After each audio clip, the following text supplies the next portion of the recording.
안녕하세요. 저는 스키마와 정보 처리를 주제로 발표할 2학번 김예리입니다.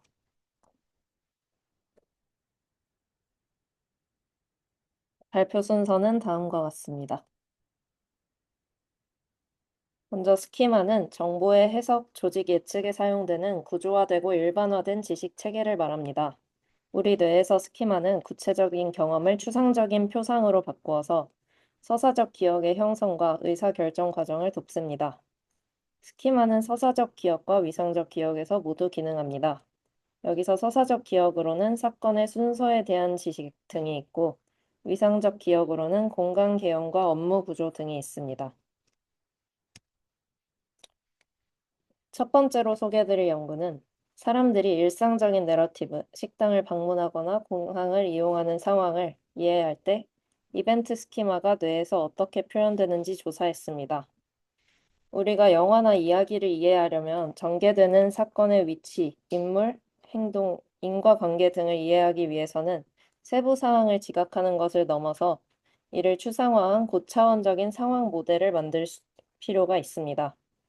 이러한 모델은 제공된 내러티브에 존재하는 정보뿐만 아니라 일상에서 발생하는 일반적인 사건 시퀀스를 설명하는 도식적인 사건 스크립트에 대한 사전 지식을 바탕으로 구축해야 합니다. 이 실험에서는 44명의 피험자를 대상으로 피험자에게 16개의 3분짜리 이야기를 제시했고, 이는 두 가지의 다른 스크립트, 식당에서 식사하거나 공항을 통과하는 것에서 파생된 네 가지의 도식적인 사건으로 구성되었습니다. 이때 스크립트 구조는 공유되었지만 이야기는 인물과 줄거리 등 세부사항 측면에서는 다양했고, 두 가지의 형식, 오디오 또는 비디오로 제시되었습니다. 또한 한 그룹은 이야기를 온전한 시간 순서로 제시하였고, 대조군에게는 스크램블된 순서로 동일한 사건을 제시했습니다.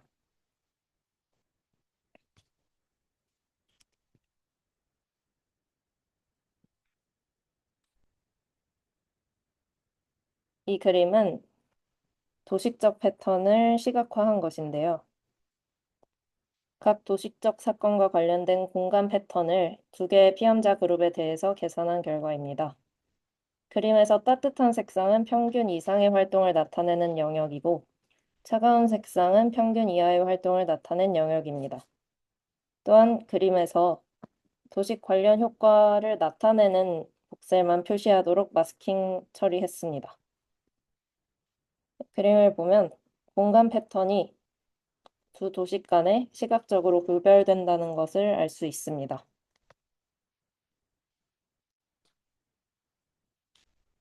다음은 스크램블링 이벤트가 도식적 상관관계에 미치는 영향을 나타낸 그림입니다. 앞선 실험에서 스크램블링된 시간 순서로 이야기를 제시받은 그룹과 그렇지 않은 그룹의 유의미한 차이가 나타났는데요. 이 차이는 피질의 후방 영역에서는 나타나지 않았지만 MPFC, 특히 복측 부분에서 이벤트 간의 유사성을 크게 줄였습니다.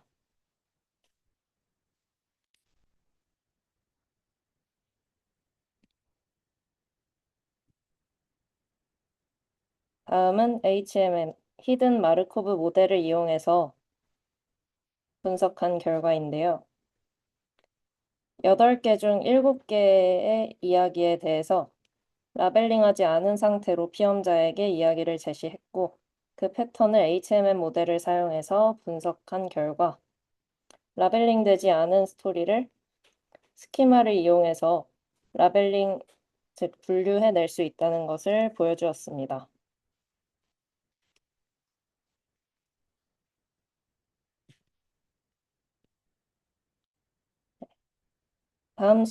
다음 연구는 이야기 기억이 형성되고 회상될 때 스키마 표상이 뇌에서 어떻게 작동하는지 분석한 연구입니다.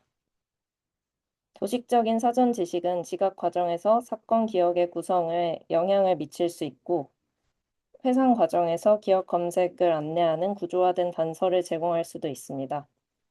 이 실험에서는 참가자들에게 16개의 이야기를 제시하고, 각각의 이야기를 회상하는 동안 fMRI를 관찰하였습니다. 인코딩 시에는 anterior MPFC, anterior 히포캠퍼스 등에서 스키마 액티베이션이 높을수록 기억 성과가 좋았고, retrieval 시에는 MPFC는 관여하지 않았고, parietal cortex, angular gyrus, visual cortex 등이 도식을 유지하며 기억을 도왔습니다. 또한 히포캠퍼스의 분업이 관찰되었는데요. 뒷장에서 다시 보도록 하겠습니다. 이 연구는 결론적으로 기억의 형성과 회상이 서로 다른 뇌 네트워크를 통해서 도식 정보를 처리하고 스키마가 인코딩과 리트리벌 단계에서 서로 다른 역할을 수행함을 보여주었습니다.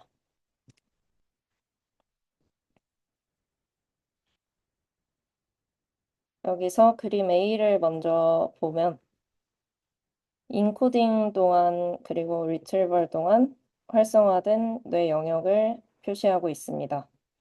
인코딩 과정에서는 시각 피질, 좌측 후측 두엽고랑 전측 두엽고랑 그리고 후측 두엽고랑 우측 측두엽 SFG 전방 MPFC의 영역이 활성화되었습니다.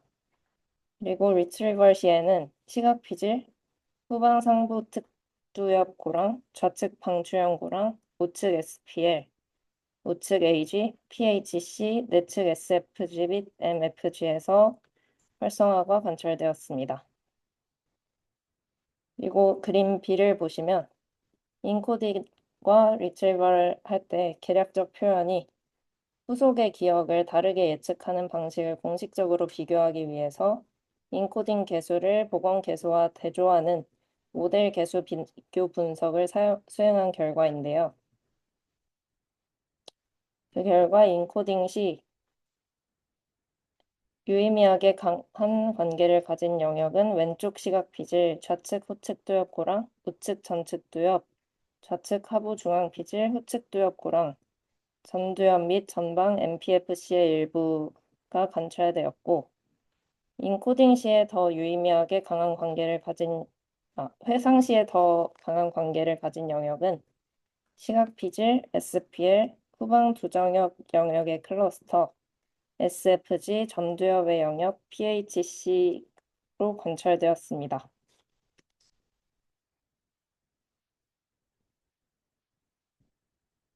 네. 해마의 안테리어와 포스테리어 부분의 영역에서 역할 분할을 살펴보면 안테리어 히포캠퍼스에서는 스키마의 숲에 비유할 수 있는 거시적인 표상을 나타내었고 포스테리어 히포캠퍼스는 이야기의 더욱 구체적인 디테일한 부분의 인코딩을 나타내었습니다.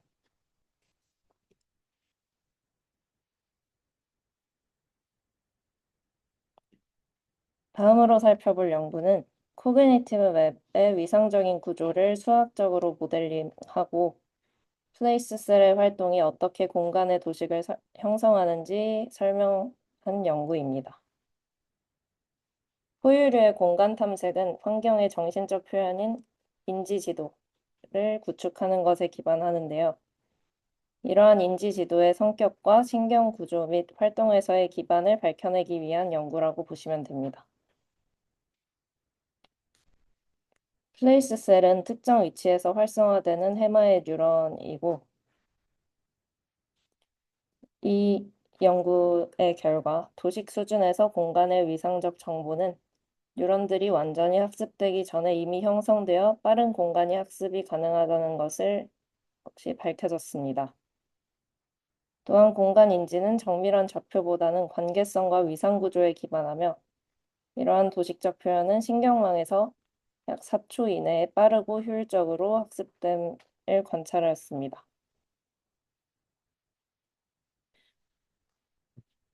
먼저 A를 보시면 DR은 디스코넥트, PO는 partial overlap, PP는 proper part를 나타내고요. B에서는 무작위로 초기화된 관계 네트워크의 불일치수가 탐색 초기에 더 많으며 관계수가 안정화될 때쯤 낮고 안정적인 수준으로 감소하는 것을 볼 수 있습니다. 그림 C에서 빨간색은 스키마에 인코딩된 관계 엔트로피고 파란색은 맵과 RCC, Region Connection Calculi 관계 엔트로피, 그리고 초록색은 이 둘의 상호 정보를 나타낸 것인데 비슷한 시간에 포화되는 것을 볼 수 있습니다.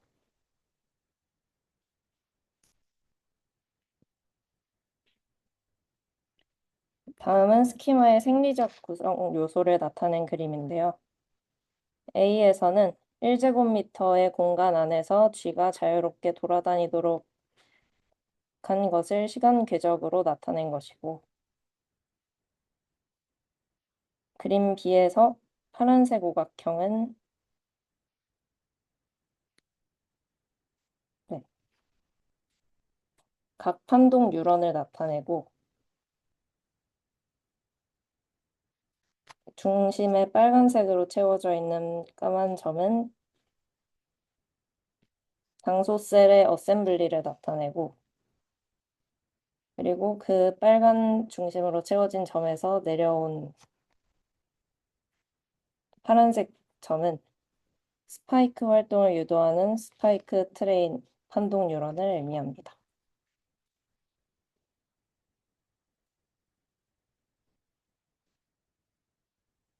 다음으로 살펴볼 연구는 스키마 코그니티브 웹 abstract task structure categorization의 개념이 본질적으로 동일하다는 것을 입증하기 위한 연구인데요. 전통적으로 이 개념들은 테마에 표현된 공간 기억의 인지 지도로 불렸습니다. 이 인지 지도의 틀은 공간 기억뿐만 아니라 비공간적 사실 기억과 시간 기억으로도 확장될 수 있는데요.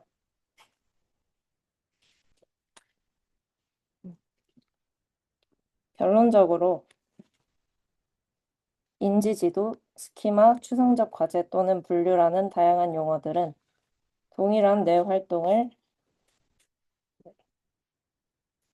나타낸다는 것을 보여줍니다.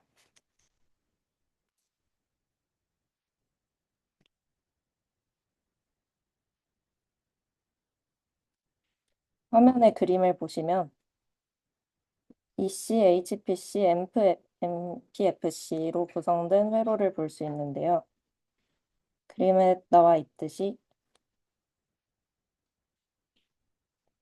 MPFC는 벤트럴 히포캠퍼스에서 히포캠펄 아웃풋을 받고 MPFC의 아웃풋은 돌살 히포캠퍼스로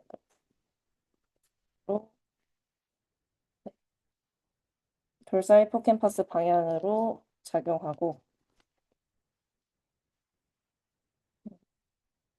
MPFC에서 히포캠퍼스 방향으로 인터뉴런이 작용하며 MPFC에서 OFC와 상호 관계를 맺고 있는 것을 볼 수 있습니다.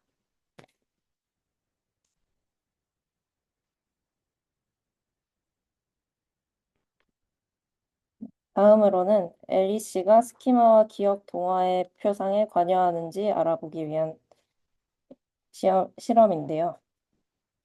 쥐들에게 초기 냄새 보상 연관 규칙, 즉 스키마를 학습하게 한 후에 새로운 냄새 단서를 접하게 하였습니다. 이때 스키마를 이미 획득한 쥐들은 새로운 냄새 단서에 대한 연관 규칙을 빠르게 학습했습니다. 광유전압 기반의 세포 유형 특이적 스파이크 기록 방법을 사용해서 LEC층의 EA 펜셀이 새로 학습된 보상 단서를 사전 학습된 보상 단서와 중첩하여 표현하기 시작한다는 것을 발견했지만 이러한 표현은 사전 학습된 보상 단서와는 분리되었습니다. 이때 사전 학습된 단서 위에 관찰된 LEC 펜셀의 새로 학습된 단서의 중첩 표현은 기억 동화의 신호로 해석될 수 있습니다. 따라서 LEC는 스키마 저장보다는 주로 기억 동화에 관여할 가능성이 높다는 것을 밝혀냈습니다.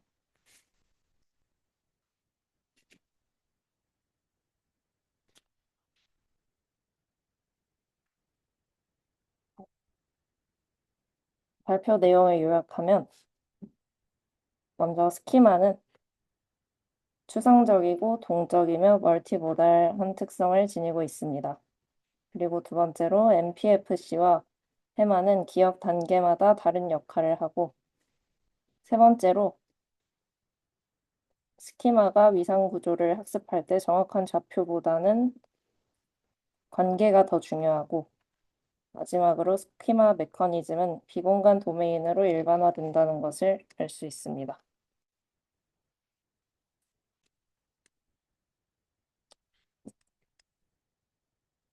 이상으로 발표 마치겠습니다.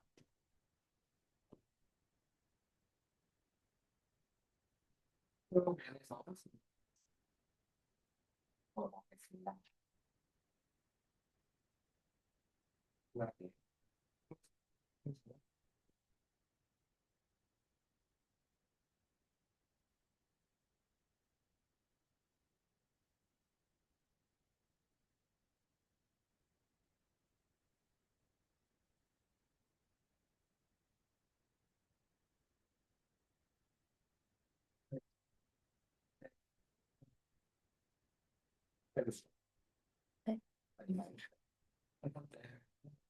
네, 감사합니다.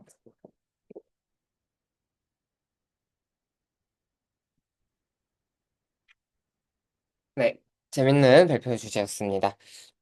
보통 이제 우리가 해마라고 하면 어떤 기억 저장, 그리고 아까 말씀드렸던 그 기억 만들기 관련된 작용에 집중을 하지만 사실 또 그만큼 해마에서 중요한 기능 중에 하나가 공간적인 정보를 탐지하고 인지하는 그 과정을 또 해마가 중요하게 수행을 합니다. 그래서 이제 그거를 스키마와 또 이제 그 어떤 위상적인 환경이라는 측면에서 좀 해석을 해서 발표를 진행을 해주셨던 것 같습니다. 네, 되게 어려운 내용이었네요. 자, 이제 두 번째 세션으로 넘어가 보겠습니다. 유가영 학원님의 부정적 감정과 기억, 왜 나쁜 기억은 더 잘 떠오르는가? 라는 발표에 대해서 같이 들어보겠습니다.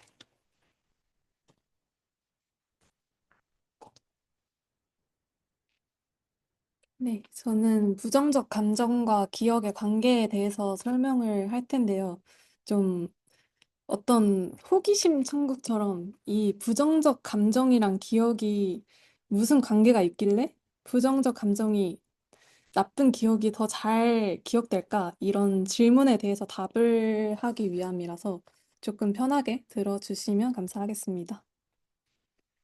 우리는 살아가면서 이런 말을 자주 듣죠. 나쁜 거는 다 잊어버리고 좋은 것만 기억해. 아니면은 너는 엄마가 잘해준 거는 다 까먹고 왜 이렇게 못해준 것만 기억하니? 이런 말을 자주 듣잖아요. 근데 왠지 좋은 기억은 금방금방 잊어버리고 나쁜 기억은 더 오래 기억되고 내가 원하지 않아도 자꾸자꾸 떠오르는 것 같습니다.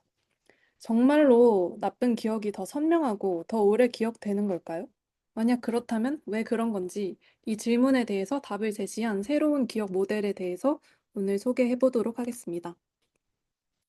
자세한 내용에 들어가기에 앞서서 기억의 종류부터 설명을 하려고 했는데 아까 선재가 자세히 설명을 해준 것 같아서 간단하게만 하고 넘어가도록 하겠습니다. 어, 이 이 모델에서 제일 집중적으로 다루고 있는 거는 에피소딕 메모리인데요. 예를 들어서 사건에 대한 기억인 일화 기억, 그리고 사실에 대한 기억인 의미 기억, 이렇게가 나눠진다는 건데, 어제 점심을 나는 친구랑 뭐 고른 햇살에서 김밥을 먹었다라고 한다면 이 사실, 뭐 이 장면 이런 것들이 기억에 남는 거는 에피소딕 메모리고 고른 햇살이라는 단어의 뜻이 무엇인지를 아는 거는 세멘틱 메모리에 해당한다고 보시면 되겠습니다. 그러면 이렇게 기억이 떠오른다는 것은 무슨 의미일까요? 기억의 과정 중에서 기억이 떠오른다는 표현에 대응하는 것은 memory retrieval이라는 단계입니다. 기억은 enco딩, consolidation, storage, retrieval의 단계를 거쳐서 저장되고 다시 떠오르게 됩니다. 인코딩 단계에서는 정보가 감각기관 등을 통해서 인지 시스템으로 입력이 되고 콘솔리데이션 과정에서 이 정보가 기억으로 변환되게 됩니다. 이후 storage, 말 그대로 정보가 기억으로 저장이 되어 있다가 특정한 큐가 오면 이 정보가 다시 떠오르게 되는데 그것을 메모리 리트리버리라고 이 모델에서는 부르고 있습니다. 그러면 이렇게 기억이 저장되고 다시 떠오르는 과정에서 감정은 어떻게 영향을 미칠까요? 감정이 기억에 미치는 영향을 다룬 기존의 이론에서는 감정적 arousal, 즉 얼마나 감정이 고양되었는지, 얼마나 격한 감정을 느꼈는지를 위주로 설명을 했고, 여기에서 주로 다루고 있는 밸런스, 이거는 방향성이라는 뜻인데, 감정이 어떻게 긍정적인지 부정적인지 이 방향성에 따라서 차이가 있다는 것입니다. 근데 기존 이론에서는 이 방향성 척도는 고려하지 않았는데 이 이론에서는 긍정적인지 부정적인지 방향성에 따라서 차이가 있다는 것이 핵심입니다. 또한 기존 이론에서는 Central Peripheral Trade-off, 즉 중심적이고 감정과 직접 관련된 사항 위주로 잘 기억되고 세부적인 사항은 기억이 잘 되지 않는다는 점 위주의 설명이었습니다. 하지만 이에 따르면 기억과 함께 그때의 감각이 다시 느껴지는 듯하게 생생하게 감각이 재현되는 현상은 설명이 안 되는데요. 그래서 이 현상을 설명할 수 있는 새로운 기억 모델을 만들었다고 보시면 되겠습니다. 그래서 이러한 점들을 반영해서 네벨 모델, 즉 부정적인 감정이 기억의 재현을 향상시킨다는 이론의 기억 모델이 제시됐습니다. 이는 감정기억 이론에서 감정의 방향성을 중심에 둔 첫 번째 이론 중 하나입니다. 먼저 이 이론에서 주요하게 다루고 있는 개념을 설명드릴 건데요. 기존 이론에서는 recapitulation과 reactivation을 섞어서 사용하는 경우가 많았으나 이 이론에서는 두 개를 명확히 구분해서 설명하고 있습니다. 먼저 recapitulation, 즉 재현은 우리가 과거의 경험을 떠올릴 때 정보를 인코딩할 때 사용된 뇌의 감각 영역들이 다시 재활성화되는 것을 의미합니다. 예를 들어서 우리가 시각 정보를 통해서 학습한 내용을 떠올릴 때 그 해당 시각 피질이 다시 활성화되는 것을 생각하시면 되겠습니다.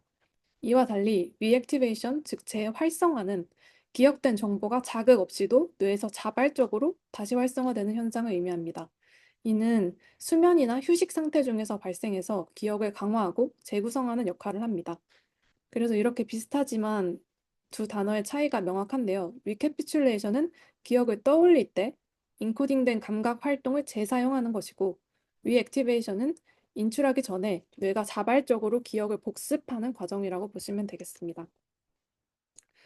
앞서 말씀드렸던 에피소딕 메모리는 재현될 때 특징이 있는데요. 털빙의 기억의 시간여행, 타임 트래블 개념에 의하면 에피소드 기억은 단순한 정보 검색이 아니라 과거의 상황으로 마치 내가 다시 돌아간 듯한 경험을 동반합니다. 이를 뒷받침하는 이론들에서는 인코딩과 유사한 맥락에서 기억이 더 잘 회상되고 인코딩과 인출 과정의 일치성이 높을수록 회상 성공률이 증가하며 인코딩에 참여한 감각 피질이 인출 시에 다시 활성화되는 현상이 관찰되어서 단순히 정보가 반환되는 것이 아니라 경험이 반출된다고 보고 있습니다. 그러면은 이와 같이 리캐피큘레이션 현상이 일어난다고 주장할 수 있는 신경과학적 근거가 뭘까에 대해서 설명하겠습니다. 먼저 fMRI와 MBPA, 멀티복셀 패턴 아날리시스로 분석했을 때는 시각 정보로 학습한 경우에 후두엽에 있는 시각 피질이 인출 시에도 다시 활성화되는 현상이 관찰되었고, 폴린의 연구에서는 특정 범주의 기억을 떠올릴 때 우리가 기억을 인출해내기 전부터 해당 범주의 뇌 패턴이 이미 활성화된다는 결과가 나왔습니다. 다음으로 EEG와 ERP 연구에서는 기억을 떠올릴 때 300ms 이내에 뚜렷한 감각 영역 활성화가 나타났습니다. 이는 기억이 단순한 회상이 아니라 감각 경험이 재구성됨으로써 나타나는 것을 보여줍니다. 다음으로 발드하우서의 TMS 실험에서는 시각 피질에 뇌 내부로 마그네틱 스티뮬레이션을 전달하는 리듬 TMS를 가했는데요. 이렇게 자극을 전달했을 때 감각 정보의 기억 정확도가 감소했습니다. 이는 감각 재현이 기억 성공의 원인이라는 결정적 증거라고 볼 수 있습니다.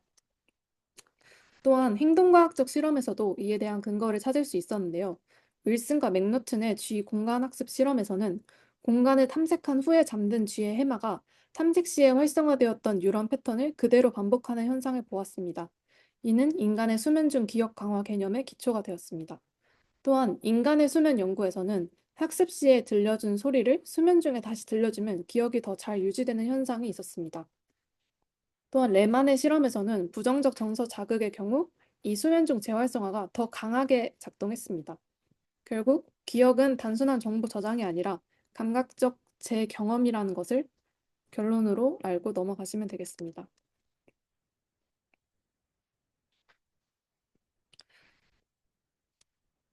어, 그렇다면 이렇게 감각적 재경험으로 반출되는 기억은 감정에 따라서 어떻게 다른 방식으로 방출이 될까요?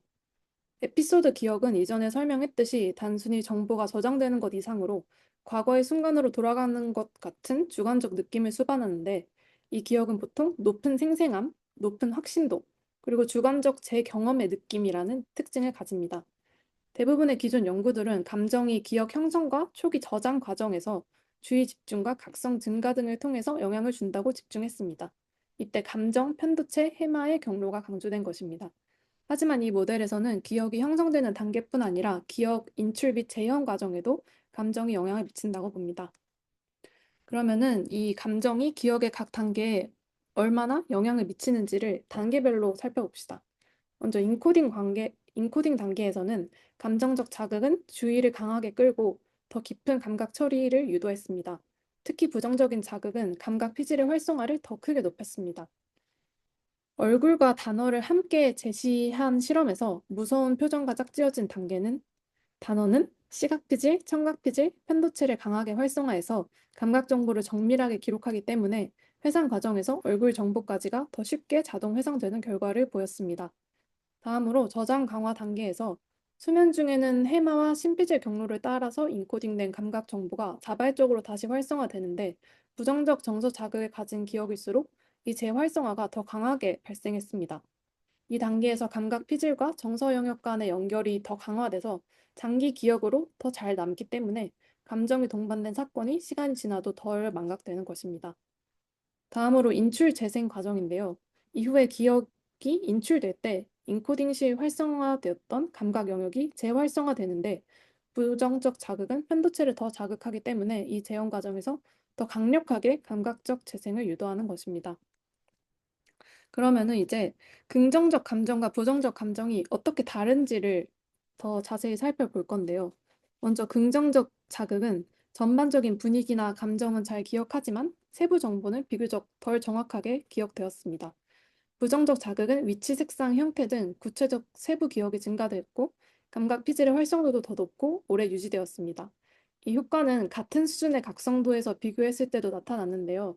예를 들어서 헤어진 애인과의 순간에서 행복의 정도와 불행의 정도가 비슷한 정도로 행복했고 비슷한 정도로 불행했다고 하더라도, 이제 헤어지고 나서 좋았던 순간은 뭔가 그때 좋았던 것 같아. 좋았던 뭐 느낌, 좋았던 분위기 이런 식으로 기억이 된다면, 나빴던 순간은 싸웠을 때 무슨 말을 했는지 이런 정보가 정확하게 기억된다라는 것을 설명할 수 있게 되겠습니다.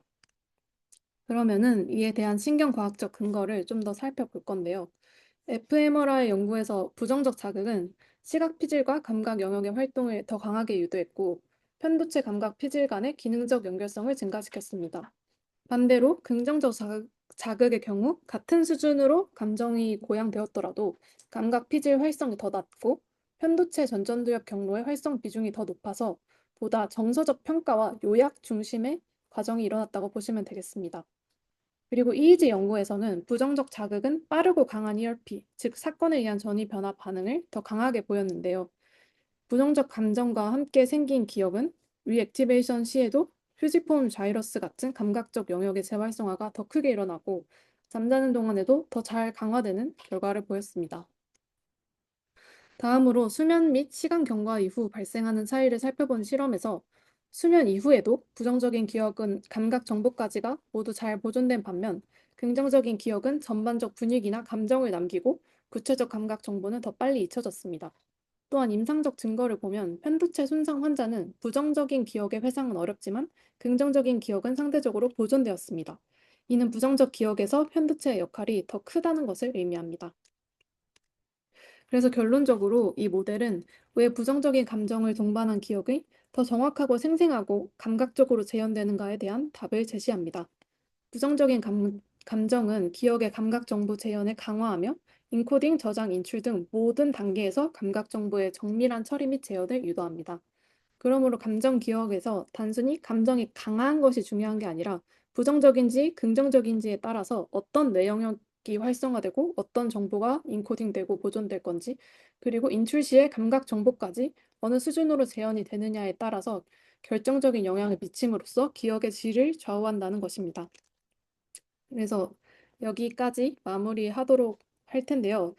사족을 덧붙이자면 부정적 기억이 더 잘 기억된다는 게 다소 좀 절망적으로 느껴질 수 있지만, 이를 통해서 나쁜 것만 기억한다는 것이 내가 삐뚤어져서가 아니라 인간이라면 누구나 경험할 수밖에 없는 좀 당연한 현상이라는 것을 기억해서 조금 더 자신에게 관용적으로 생각할 수 있다는 것 말씀드리고 싶고, 또 시간상 발표해서 설명 안 드렸는데 이에 대해서 그럼 어떻게 해결을 하는지를 조금 찾아봤을 때 리뷰 논문에서는 부정적 감정이 담긴 기억에 사후적으로 긍정적인 해석, 긍정적인 감정을 부여함으로써 해결할 수 있다는 내용도 제시하고 있으니까, 만약 나쁜 기억에 힘드시다면 이를 긍정적 감정과 좀 결부시켜서 해석해 보려고 노력을 해보는 것도 좋을 것 같습니다.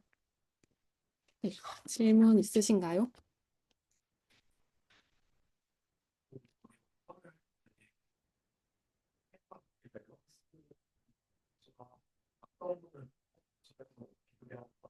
네. 그거를 약간 각 감정의 스탠다드 에러를 좀 비슷하게? 그래서 그 기준, 그냥 평범한 상태에서 1만큼 행복하고 2만큼 행복하고 3만큼 행복하고 뭐 1만큼 불행하고 이 정도를 나눠서 3끼리 비교하고 2끼리 비교하고 이런 식으로 진행했다고 보시면 될 것 같습니다.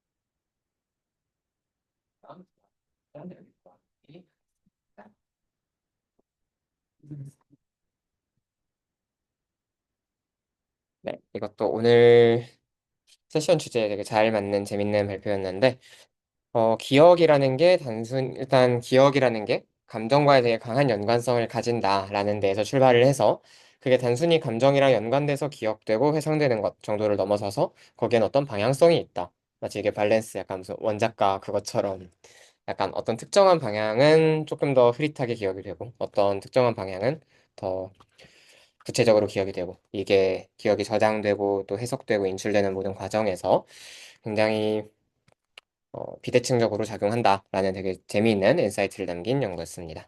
발표였습니다. 네, 마지막에 남겨주신 키포인트도 되게 재밌었고, 네, 여기까지 해서 이제 전반부 마무리하고요. 저희 한 10분 정도 쉬었다가 4시 50분부터 세 번째 세션부터 이어가도록 하겠습니다. 잠깐 쉽시다.